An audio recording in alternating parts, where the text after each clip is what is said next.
जय हिंद दोस्तों। मैं रिटायर्ड फौजी कर्नल अमित कुमार और मेरा मकसद इस वीडियो के माध्यम से आपको केवल ये बताना है कि हमारा देश आज after Republic day and independence day जो हम आज समय देखते हैं बाकी देशों की तुलना में कहाँ जा रहा है। मैं एज ए हिंदुस्तानी मैं बोलता हूँ मैं सेटिस्फाइड नहीं हूँ और आप लोग में से कई सारे लोग जो मुझसे सहमत होंगे उनको भी ये चीज़ों पे तवज्जो देना बहुत ज़रूरी है। हम अपनी दायरे में और अपने केवल घर को और अपने एरिया को देख के आगे नहीं बढ़ सकते। हमें इकट्ठा हिंदुस्तान को अच्छा बनाना है। ये वो देश है जिसने कई सारे स्वतंत्रता सेनानी ने जो लड़ाइयाँ लड़ी हैं देश की आज़ादी के लिए, जिसकी वजह से आज हम इस आज़ाद हिंद में सांस लेते हैं। अगर आप इस पे आज भी ध्यान नहीं देंगे तो हम वापस गुलामी की ओर जा रहे हैं और ये गुलामी अपनी खुद की गुलामी हमारी तैयार की हुई है। फ्रीडम ऑफ एक्सप्रेशन जो हमें फ्रीडम मिला है, जो हमारा लॉ है वो फॉलो हो रहा है नहीं हो रहा है? क्या इक्वालिटी और इक्वल प्रोटेक्शन ऑफ लॉ है हमारे देश में, या हम रीजन रिलीजन और इन सबको ज़्यादा तवज्जो दे रहे हैं?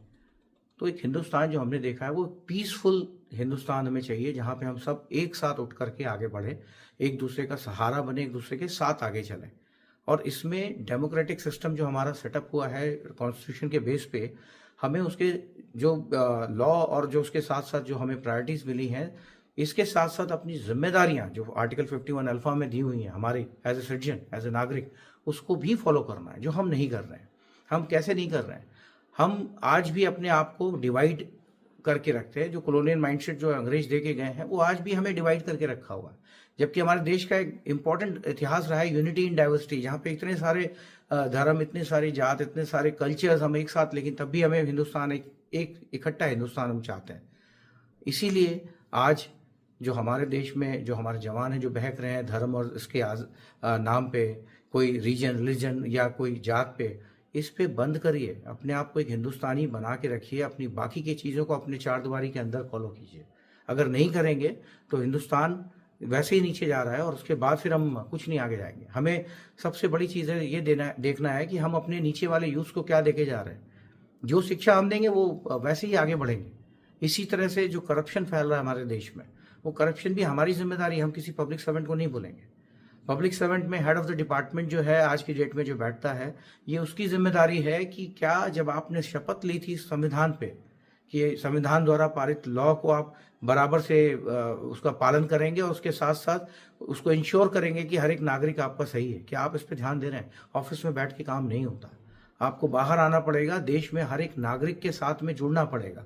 पब्लिक सर्वेंट तो मास्टर्स में पब्लिक को मालूम होना चाहिए कि पब्लिक मास्टर है, मास्टर यानी मालिक है, और पब्लिक सर्वेंट के दिमाग में होना चाहिए कि वो नौकर है। अगर उसने ये नौकरी करनी है तो उसको 24 घंटे में इरिटेट नहीं होना है। यहाँ मैं कई लोगों को देखता हूँ, साहब कल्चर एक चलता है हमारे यहाँ कि साहब आए नहीं, साहब नहीं गए, ये आपके सर पे चला जाता है और इसको हम पब्लिक को उखाड़ के फेंकना है। आपको खड़ा होना पड़ेगा, अपनी रेज करनी पड़ेगी अपनी वॉइस, चाहे किसी के साथ गलत हो रहा हो। कई सारे केसेस पेंडिंग पड़े हुए हैं हमारे देश में। पेंडिंग क्यों पड़े हुए? उसमें कई सारे फर्जी केसेस हैं। फर्जी केस क्यों है? क्योंकि करप्शन की बेस पे गरीब आदमी को कानून में रियायतें नहीं मिलती जो रियायतें अमीर लोगों को मिल जाती हैं। इसी तरह से ये चीज़ें हम जो लीडर्स चुन करके ला रहे हैं हम उस पर ध्यान नहीं देते कि उसकी क्वालिफिकेशन क्या है, क्या वो देश को आगे लेके जा रहा है, हमारी इकोनॉमिकल कंडीशन क्या है, डिस्कशन क्या है। हमारे जो यूथ्स हैं जो पढ़े लिखे वो पॉलिटिक्स में नहीं आते। क्यों नहीं आते?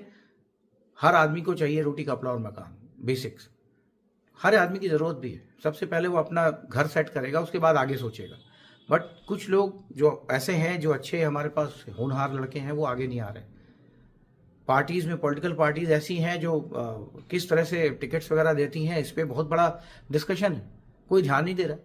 अगर डेमोक्रेसी को अच्छी तरीके से चलाना है, अपने देश को एक अच्छा हिंदुस्तान बनाना है, तो सारी पॉलिटिकल लीडर्स जितने भी हैं, सबसे पहले तो उनको अपने आप को चेक करना पड़ेगा कि क्या आप वोट के लिए काम कर रहे हैं या आप देश के लिए काम कर रहे हैं। तो अपनी आपको मॉरल वैल्यूज और मॉरल जो आपके एक कहते हैं ना, आप अपना बनाते हैं एक प्रोफार्मा कि इस टाइप में लोग हम रखेंगे पार्टी में, नहीं तो नहीं रखेंगे। ईमानदारी बहुत ज़रूरी है। ये पैसे और ये जो साथ में करप्शन चल रहा है ये बहुत ही गलत हो रहा है हमारे देश में। ये देश आज़ाद नहीं है, फिर आप वही काम कर रहे हैं जो अंग्रेज करके गए हमारे साथ में।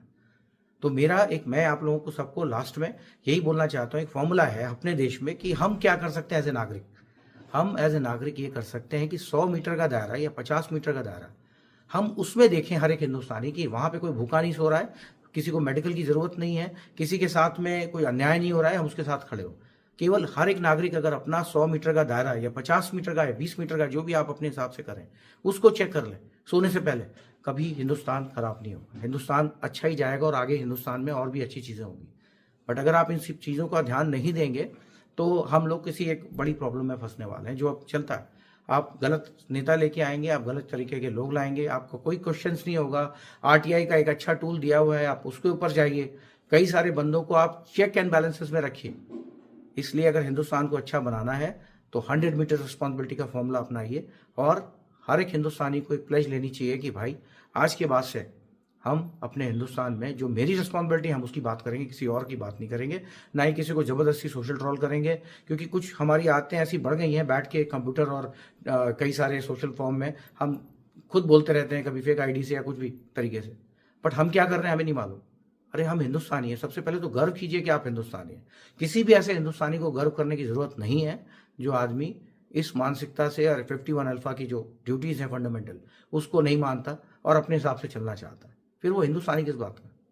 तो गर्व से कहिए कि आप हिंदुस्तानी हैं और हिंदुस्तानी के हिसाब से आपको अपना 100 मीटर का दायरा साफ रखना है, करप्शन से, भूख से और कई सारे अन्याय से। जय हिंद, जय भारत, वंदे मातरम।